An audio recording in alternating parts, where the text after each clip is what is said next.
Hello again, Struck Club. Today I'm bringing you my first impressions what the Struck is Pathfinder Wrath of the Righteous video.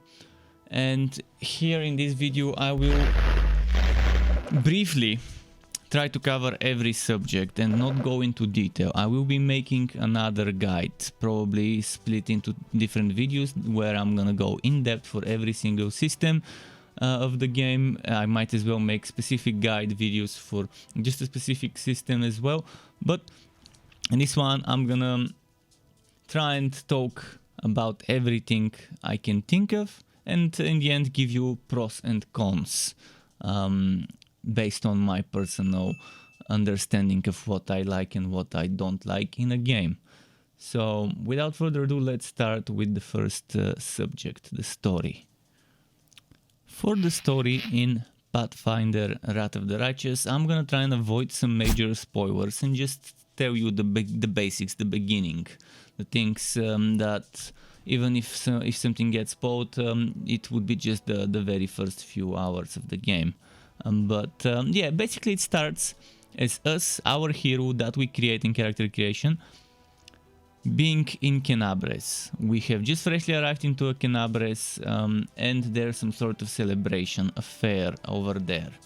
And suddenly what happens is there is an invasion of hostile enemies. I'm not gonna reveal what type, but you're probably gonna guess if you watch some other parts of this video what we're fighting. So yeah, and that leaves us stranded underground under the city. And eventually, as it was in the previous game, and as it's normally in those types of D&D games, you will be encountering various various people, various characters, and with their own unique personalities and abilities and classes, and build capabilities. Some of those you might wanna get to join your team, others you might wanna kill or imprison, and so on and so forth. There's so many things you can do, so many choices, and choices in this game really matter, and they can be a big deal breaker. For example, if you don't know that the secret quest that you can unlock requires you to do certain things beforehand, you might end up missing on that secret quest on your first playthrough, and that's okay. I mean, you don't have to have every single character unlocked unless you want to try them out, unless you're the type of person that wants to test it all. But again, the game has probably over 100 hours of playtime to offer to those who want to explore everything. I've only done 39 hours and I'm barely at the beginning of chapter 3, and there's probably gonna be around 4 or 5 chapters. I'm not sure exactly how much, but there's gonna be a lot. So us being the saviors of the world, maybe trying to close the world wound, trying to defeat all the demonic hordes, that's kind of where the story puts us. The game has two types of combat. One type is your standard type of combat that you know from Pathfinder Kingmaker, where you have either the real-time combat of all of your 6 heroes and any companion that you have, and the other version there for this type of combat is the turn-based version for that type of combat. So you're typical, you and your teammates fighting a bunch of enemies, casting spells, buffs, etc., attacks and so on. Whether you go turn-based or not, it's up to you, but that's that type of combat. The other type is something new, and it's for your armies, for the crusade mode, and they've made it look similar to Heroes of Might and Magic. You on one side, the enemy on the other side, starting and reaching each other, fighting each other as army stacks, and the army stacks can grow based on how much you recruit. And yeah, this is something new and it's something nice, and I hope people enjoy it. Now about the map and the world, it's vast, it's big, there's a ton to explore, and if you look at that, this is just a small area, and there's a ton of points of interest that will show up as you progress through the story, as you do some of those edicts, some of those orders that you do from from the crusade mode. That will unlock new events, and those new events would give you access to new points of interest. So let's just show you this overview. You can see how I've unlocked this point of interest and this and this. Most of those I've done either by unlocking certain puzzles, such as this one, or by talking to some NPC, having audiences with certain NPCs as events, or after finishing the quiz, and then those show up, and then you can go there, explore them. So there's gonna be a ton of those, and the world is huge, and it's gonna take you a lot of time to explore everything. In terms of character creation, you're seeing playback at 300% speed, so I can try and be quick about it. But you start by selecting a hero either between a bunch of preset. Also before that there's difficulty choices, so you have a bunch of preset heroes, or you can go for a custom one. Then there's the portrait. You choose a portrait. There's a bunch of portraits from Kingmaker characters, from Kingmaker NPCs, or from the new game, as well as there's an option to import your custom portrait, and then you select one class out of many. There are some classes that would require you to pick one of the unlocked ones, and then do certain level ups for specific traits, and then unlock those secret hidden classes. But you can see each class has a bunch of subclasses, like 4, 5, 6 different subclasses, and there's so many classes and subclasses that the build diversity is just immense build diversity, as you're seeing on your screen. And that is just classes and subclasses. Now next is the race, and some races have certain modifiers. They give you a little bit of con, but you lose dex, or a little bit of dex and int, but you lose strength and stuff like that. So there's races, and then there's ratio modifiers. Like now you're seeing Kitsune and King Kitsune, slightly different. You see each of those. Some of them have different negative modifiers, like reduced movement speed, or the ability to wield certain weapons from the get-go without you learning it. And next you move on to picking certain backgrounds. For example, you pick deities, you pick backgrounds. This, for example, the mother gives you dagger, punching dagger, and another things proficiencies. And then there's the stat points. It's a point allocation, and you can remove points. You cannot go over 20 for your starting stat on a certain stat. You can remove wisdom as you're seeing. You can put wisdom, you remove charisma. You can either try and remove the stats you don't need, which might be bad because you might be failing a lot of rolls in fights that are needed, saving throws. And then there's the skill points, athleticism, trickery, stealth, etc. And then there's the deity. After that, after you select a feat, obviously, select the deity, the one that fits. For example, in this game, we're taking Pharasma because it's for daggers, and then it's the alignment: woeful, neutral, chaotic neutral evil, or neutral good. And then there's the character customization, which a lot of sliders. You can select male, female. You can select voices for that, and that pretty much is it. Ton of builds, and more about diversity in a moment. And now that you've seen the diversity at character creation, we have to show you the diversity of when you level up a class. You can see each class. For example, now this is my Dark Elementalist, has certain things that they can get at certain levels. So you see I get feats every 2 levels. Every second level I get a feat point. And I can take some wild talents every 2 levels, wild talents. I can also take infusion. As a kineticist, Dark Elementalist, I can take infusion every few levels. It's not exactly the same, so I take it at level 1, 3, 5, 9, 11, 13, 17, 19, etc. And then there's the Metakinetic Master. I've already taken 3, and there's another one waiting for me at level 19. So yeah, there's some good stuff that you can pick. There's those kinetic busts you can take every 2 levels as well. Pretty solid. And since I've taken water, that's what I've got. You might want to take earth if you're a kineticist. That's pretty strong as well. So yeah, that's pretty much one character, and there's another one. This one is a Slayer. This one is an Armiger Hell Knight. This one is an Oracle, a Scroll Savant, Stigmatized Witch, Cleric, and you can see all of those look so different in terms of what Zen Archer, which is a monk but with ranged attacks. This is a Spirit Hunter, which is a type of a shaman.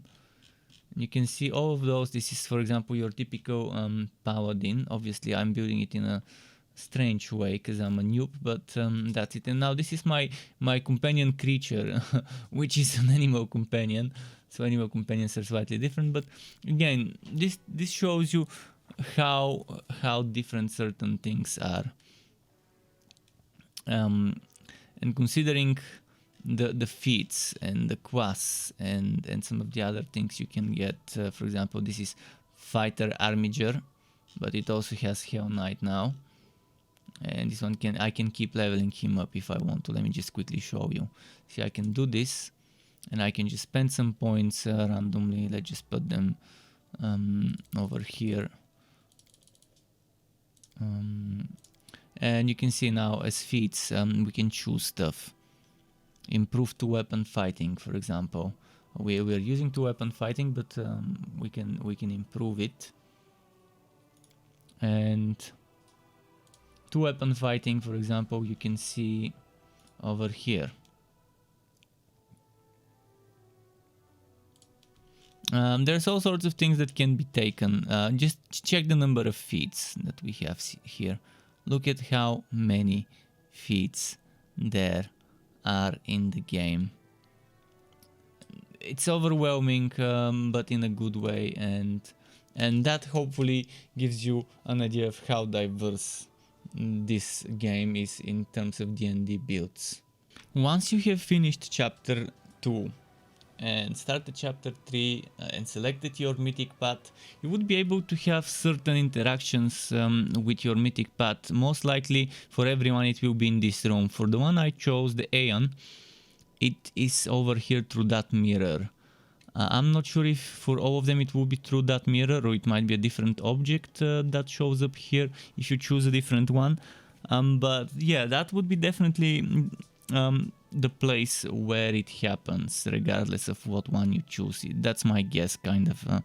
Keep that in mind. So as you can see here, I can just ask some questions and I get some answers from the entity whose path I'm taking.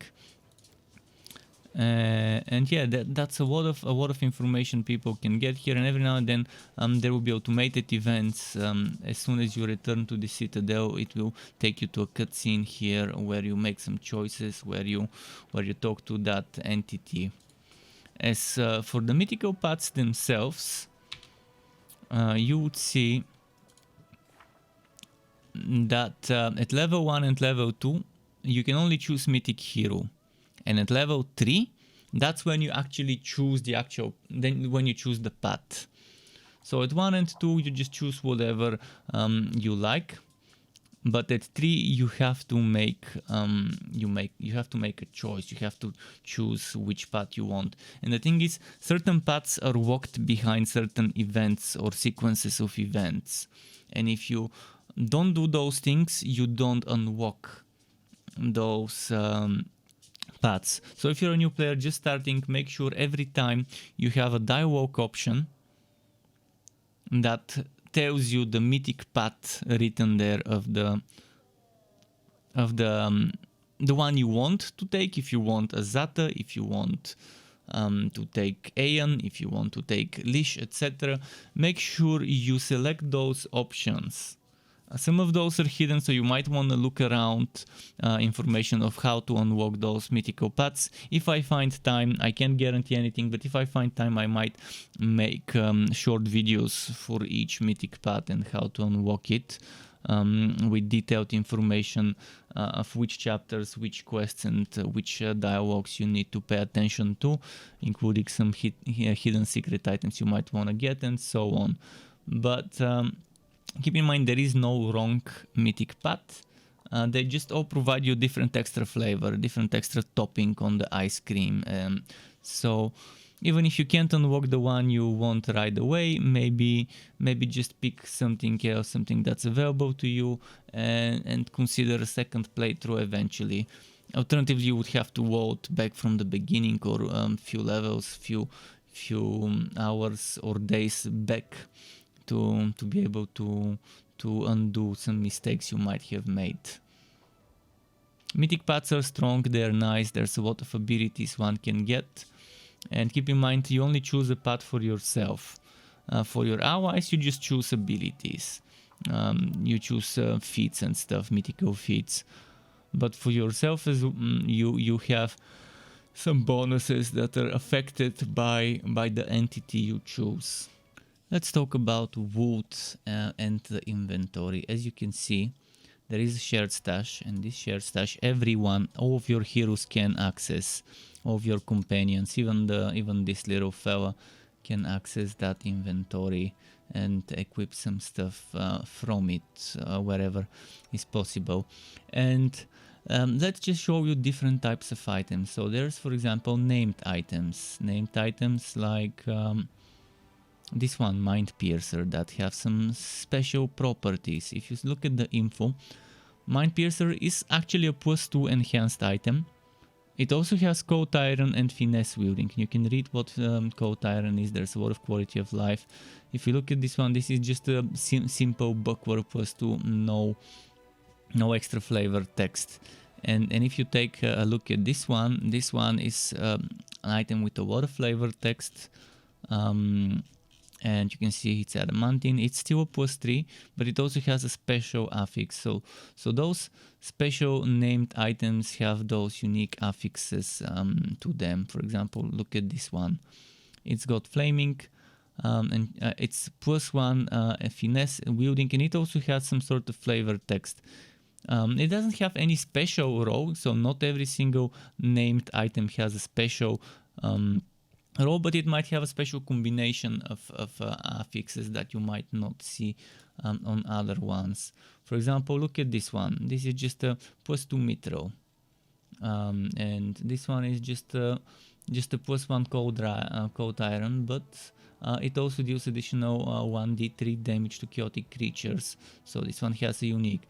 And that pretty much is it. Let's go through all the slots. You have head, you have something that's mask goggles, you have a cloak slot, 2 ring slots, 1 bracer slot, 1 gauntlet slot, that's different than the bracer, boots, 1 belt slot, a shirt, which is different than the armor, by the way. Let's show you. See, this one has an armor, this one has a shirt, and an amulet. And there are certain things to keep in mind. I'm not going to go into much detail right now because this is just the shorter version, but in certain cases it will warn you when certain bonuses don't stack. But even then, yeah, I might not stack the armor, the 4 armor here and the 4 armor here, and I only use one of the 4 armors, but I still have a passive bonus here for this one, like a proc, and from this one. So there's those things that one might want to consider. Now let's talk a little about Crusade mode, or the Kingdom Management, as it might be called. This is where you control your territories. You can build certain things in the territories. You can issue, decrease and complete events. For example, there's this event. You have to make a choice. This one would give you 3,500 leadership experience points. This one would give you Crusade morale increased by 20. More about the morale in a moment. This gives you 3,500 finance points. This one will be available if you had, if I chose the path of the Azata, I chose Aeon or Aeon. And this one, recruitment growth for all trainable units from the main barracks and the main archery range increases by 15% for 30 days. So you have to decide what you need more right now. And you can even check some information. If, for example, it gives you a unit or a skill or something you might want to inspect that skill further, I will probably go for the leadership experience here. And then for this event, you can only visit it by going to the commander's headquarters, which we can show you later. Now, as for decrees, you can only have one decree for each type, and there's a few different types of decrees. For example, diplomacy, military, and there's logistics, and there was one more, which was this one. This one was leadership. Was there another one that I'm forgetting? I think it was just those 4 types. You can only have one of those. Right now I've got those 2 left, and this one has 4, I think, weeks or days left, whereas the other one has, as you can see, 5. And there's some new ones that I've got available. Basically, I can do a leadership one right now. And let's pass it, or maybe... Yeah, I think that's the best one I can pass right now. You can pass it and it will start, and eventually after the decree is done, this one would be in 1, I think, week or day, you would have an event in your headquarters to attend, to talk to some people, to manage them. I can do another diplomacy one. We can work on a relic, or we can...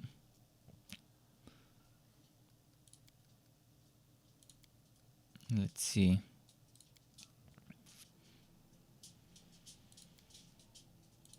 What else is there for diplomacy? Actually, you can sort them by the type you want. See, there's rank up, there's development, there's economy, army, command, relics, and other. And as you can see, the only diplomacy ones I had was for relics. And do I want the fate of the Soulshare, chanting the crest of the fallen knight, the fate of the altar of the first retriever, or the fate of the faultless daybreak? You could look in your inventory while you're outside of this mode, in the regular mode, and see what those look like, to have an idea.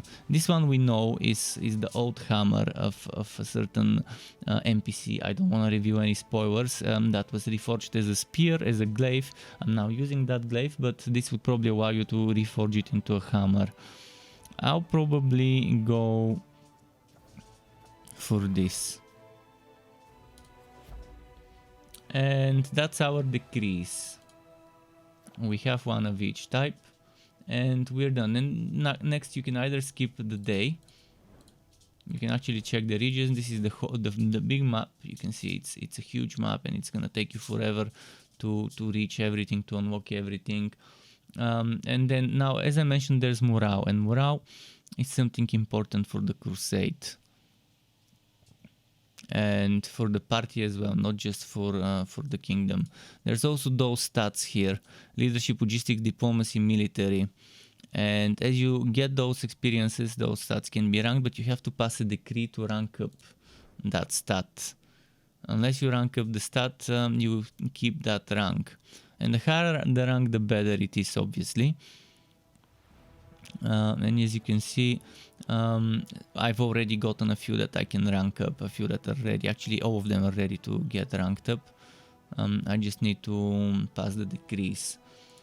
So I didn't want to keep this too long, so I'll stop talking about the crusade much and just show you a little bit about the building stuff. So as I mentioned, you can build in the different forts. As you free forts from the demons, you would be able to do certain building in them. And you can take, for example, this building, boom, provides all allied units within the fort's area of control, +1 bonus to attack AC. In finance and income, why not make an inn? Let's make an inn. Let's buy a little bit of this.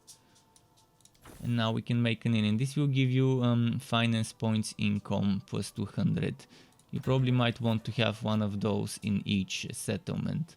Supply center is also probably good to have one of those in each settlement. And those settlements will grow, and you would be able to have more than just 4 blocks.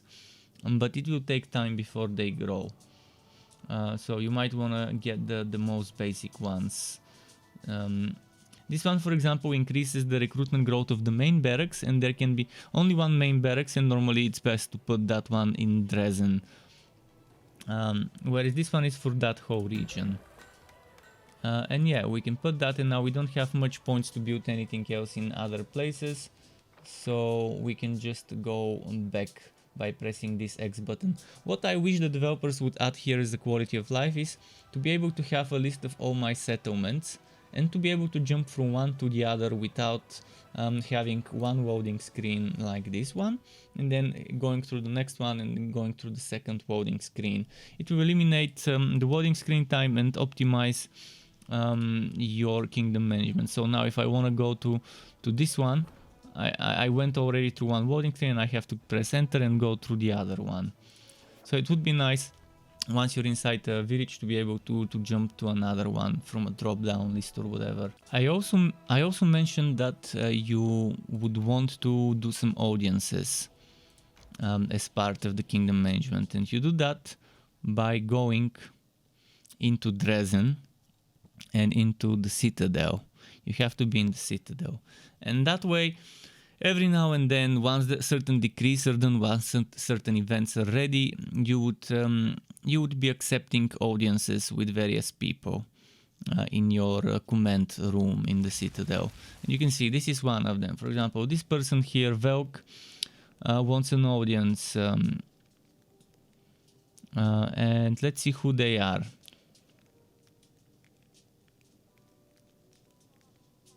Okay, I'm just gonna cut to the chase.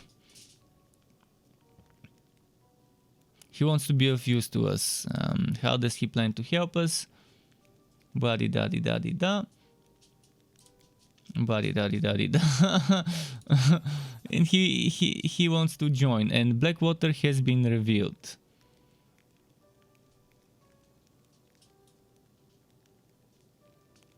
So what is important is that thanks to certain ancient maps, he has been able to appoint the location of the settlement of certain enemies. He wants Blackwaters freed. And now we have choices to make. We can ask what weapon the Blackwater clan was working on. We can read some more. We can keep talking and read some more. And we can do a lot of things. We know that this guy has been a criminal because of my mythical path, which allows me to see people who are criminals. We don't know why though. You see, I can do that. Let's talk about the exploration. You're controlling your main heroes party group, and you can explore in real time until you encounter enemies. Then you can either choose, as I mentioned earlier, turn-based or real-time combat.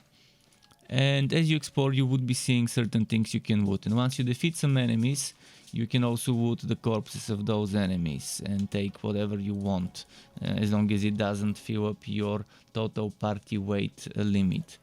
Once you're done exploring a zone, keep in mind there might be some secrets you would need some checks to encounter. First of all, perception to find it, then other checks to do them. And once you decide to leave a zone, it will show you all the wood that you've discovered, excluding some secret hidden wood that you haven't found. And you can decide to pick it up or to leave it on the ground. So collect all, collect some, for example, like that, or just leave without collecting. And believe me, there will be a lot of secrets, a lot of things, a lot of puzzles to find. So make sure you look around, especially in specific zones that are points of interest, not on random encounters like the one I just fought. Now the main map exploration would be you controlling your main character's party here as the group. Not the army, but the group. And with that one you can just choose to go whenever you want, but it will tell you how long it takes. And time is the only limit here. So as time passes, your characters will get exhausted and you would have to rest. And resting will basically give you a buff to everyone that is exhausted, that is resting. Actually, you don't have to be exhausted to get the buff. And the other benefit is that there's different types of resting. See, the game will even prompt you, because fatigued characters take a penalty. Once you do that, you have an NPC that you have to assign to protective rituals with war religion checks, NPC that requires skill check stealth for camouflage, and for the Night Watch people to just have some perception there. And for alchemy, where you cook meals to buff yourself different meals. Not gonna go into detail with this one because it's a short version of the guide, and potions. You can craft potions as long as you have alchemy skills, and you can do scroll scribing if you have a scroll scribing unit. So yeah, that's pretty much it. You select the people you want, put them in the places you want them to be, and just start the rest, and that should do the trick. Once you start the rest, you would see time will pass, but you will get corruption, and you can skip this if you don't want to. And if your camouflage fails and you get attacked, you would have to fight. So you see now there's that corruption level. And corruption, you can remove it by resting in a safe space such as a town, outpost, camp, and this is just to show you quickly what the corruption levels are. So obviously you wanna rest in safe spots as soon as you can. Now let's talk pros and cons of the game. I would say the first and foremost thing you would need to know is the game has a vast and beautiful world, very well designed, a lot of zones to explore, a lot of NPCs to meet and talk to, a ton of dialogue to read and listen to. Some is voiced over, other isn't. Mostly the main quest stuff is voiced over. It's medieval and fantasy, which for some people is a pro. If you like medieval and fantasy, definitely that's under pros. Then there's multiple deep types of combat systems. You have the strategy combat system for your crusade. You have your Pathfinder Kingmaker style of combat system that has turn-based and real-time with your party.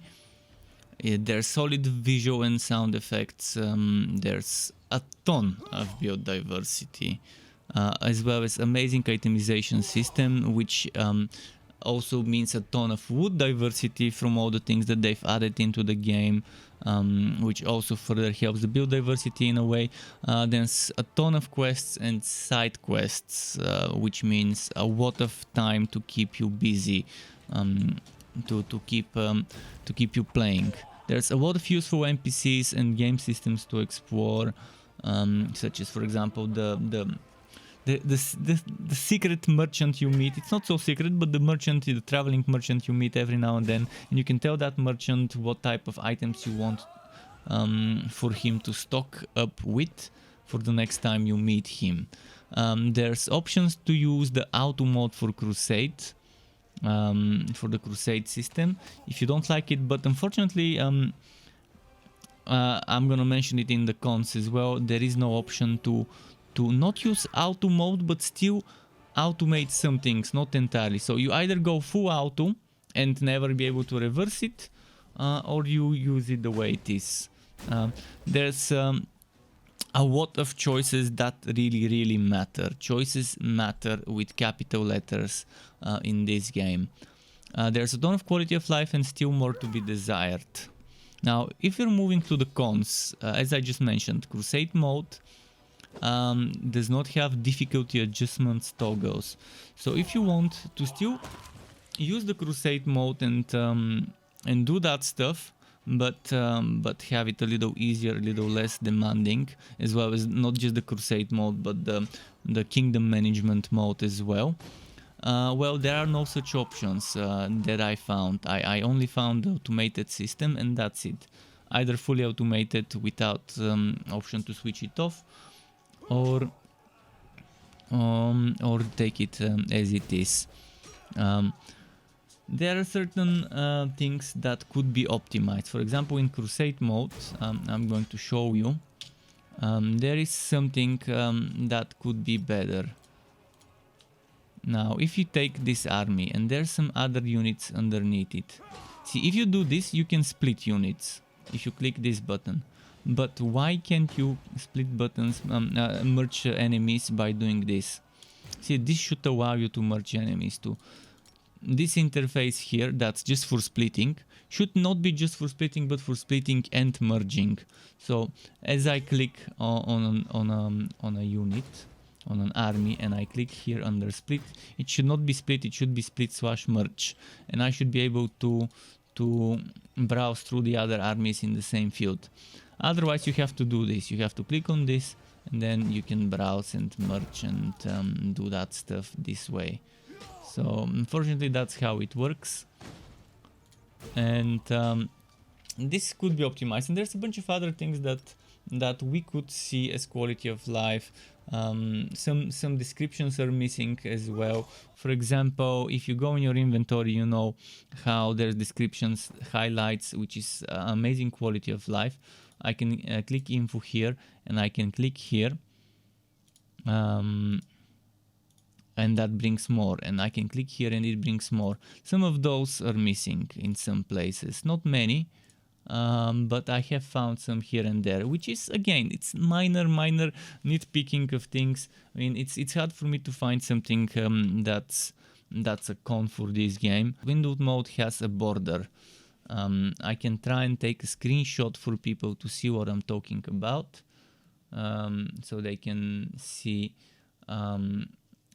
how I play the game and why I can't see the bottom part of the screen. So the windowed mode is there, but it's bad because there is a border at the top, and if you do borderless full screen or whatever, there's black bars at the side. So if you're playing on a ultra wide with a regular wide resolution, you have either option with a window with border where you don't see the bottom of the screen, or the option to see black bars on the side. So that's kind of not that great.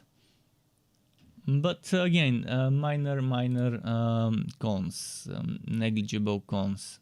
To get notified when I upload more content for this game or other games like this one, which would be Wooters of all varieties, isometric, third-person ARPGs, Wooter shooters, and all sorts of Wooters like that, you could subscribe to my channel and hit that bell button to not miss out on my content updates. And optionally, you can even join as a member of the Struck Club on YouTube as a channel member to get access to exclusive perks such as special emotes custom made by me, special badges custom made by me that represents how many months you have been a member for, as well as opt-in of editing tutorials that I can give for Photoshop, Adobe Premiere, as well as shout-outs and things like that. And I would like to use this part of the video to thank all my YouTube members and Twitch subscribers. Thank you for supporting the channel and keeping me going. Thank you also for watching this video, everyone. Keep it cool, Struck Club. Until next time, and goodbye.